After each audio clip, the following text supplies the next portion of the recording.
Assalamualaikum warahmatullahi wabarakatuh. Nama saya Rainatul Jana dengan NIM 2203036053. Di sini saya akan mempresentasikan hasil review kebijakan yang telah ada sebagai pemenuhan tugas UAS mata kuliah analisis kebijakan pendidikan yang diampu oleh Bapak Dr. Faturraji MPD. Di sini saya mengambil kebijakan program makan bergizi gratis atau biasa yang disebut dengan MBG. Untuk identifikasi kebijakan, nama program yaitu Program Makan Bergizi Gratis atau MBG. Untuk pengeluar dari kebijakan tersebut yaitu Presiden Republik Indonesia saat ini, yaitu Bapak Presiden Prabowo Subianto, kemudian ada Kemenko PMK dan Kemendikbud Ristek. Untuk program ini sendiri itu dioperasikan pada mulai 6 Januari tahun 2025. Tetapi tidak semua sekolah itu langsung menjalankan atau mengoperasikan MBG. Untuk sasarannya sendiri yaitu siswa PAUD, SD, SMP, dan terutama di daerah 3T dan masyarakat miskin. Untuk latar belakang dari kebijakan ini yaitu yang pertama ada tingginya angka stunting di Indonesia, yang kedua ada rendahnya asupan gizi untuk anak sekolah, dan yang ketiga yaitu dukungan terhadap gizi Indonesia emas yang akan tercapai atau ditargetkan pada tahun 2045. Adapun untuk tujuan kebijakan sendiri yaitu ada tujuan eksplisit yaitu memberikan makan bergizi gratis untuk siswa-siswi di Indonesia. Kemudian ada tujuan implisit yaitu meningkatkan konsentrasi siswa. Yang kedua yaitu mengurangi angka stunting. Yang ketiga yaitu pemerataan akses makanan sehat. Adapun substansi dari kebijakan ini didasarkan pada hukum UUD 1945, UU Kesehatan, dan UU Pangan. Kemudian ada selaras dengan kebijakan gizi nasional.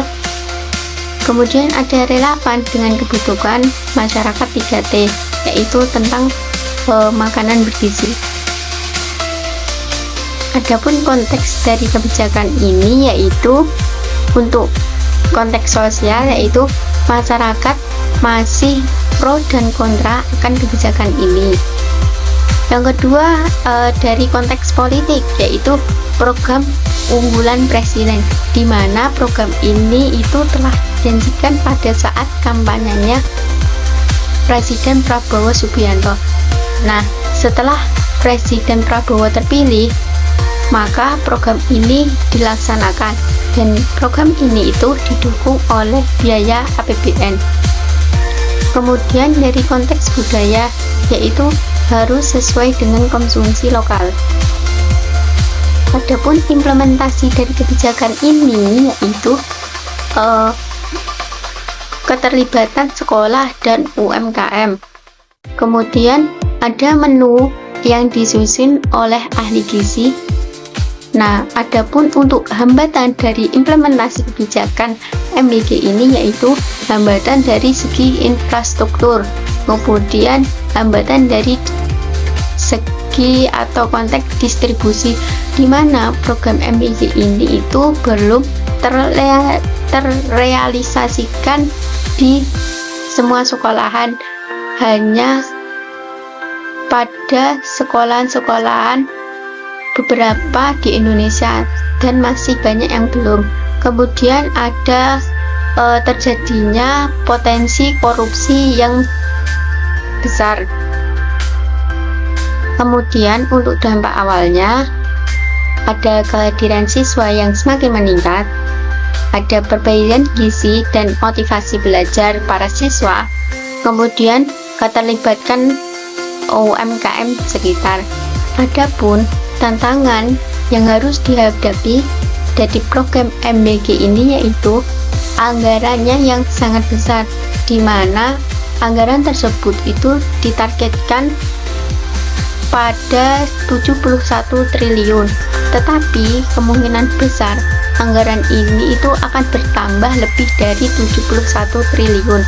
Kemudian ada hasil jangka panjang yang masih perlu dievaluasi lagi. Kemudian untuk evaluasi dan efektivitasnya yaitu untuk inputnya itu ada dana, ada sumber daya manusia dan sarana. Kemudian untuk outputnya itu ditunjukkan pada siswa dan sekolah yang telah terlayani.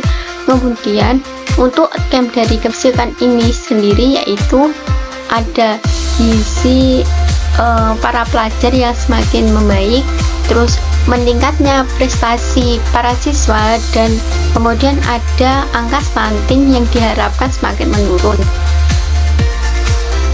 Adapun untuk kelemahan dan kesenjangan dari program MBG ini yaitu menu belum sesuai dengan budaya lokal.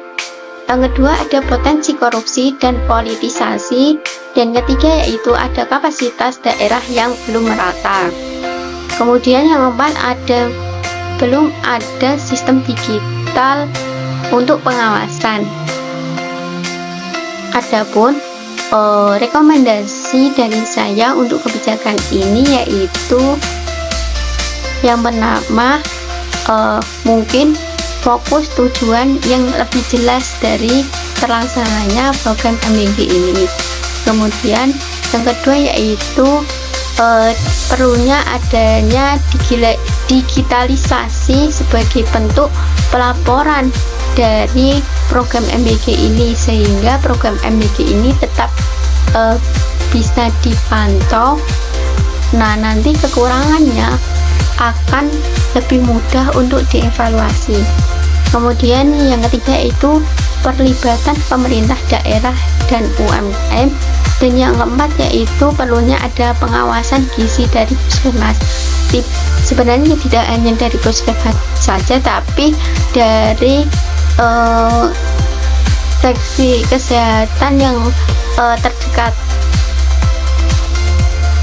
Nah, untuk kesimpulan dari review kebijakan MBG ini yaitu MBG itu dilaksanakan sebagai bentuk investasi jangka panjang dari sumber daya manusia, karena kita ketahui sendiri bahwa anak-anak bangsa atau siswa-siswi saat ini merupakan generasi muda yang akan atau yang akan meneruskan bangsa ini. Kemudian yang kedua yaitu perlunya sinergi lintas sektor dan pengawasan yang ketat. Kemudian yang ketiga ada efektivitas yang tergantung pada implementasi daerah. Nah, itu mungkin presentasi dari review kebijakan dari program MBG yang telah ada. Mungkin itu kurang dan lebihnya mohon maaf. Sekian, terima kasih. Wassalamualaikum warahmatullahi wabarakatuh.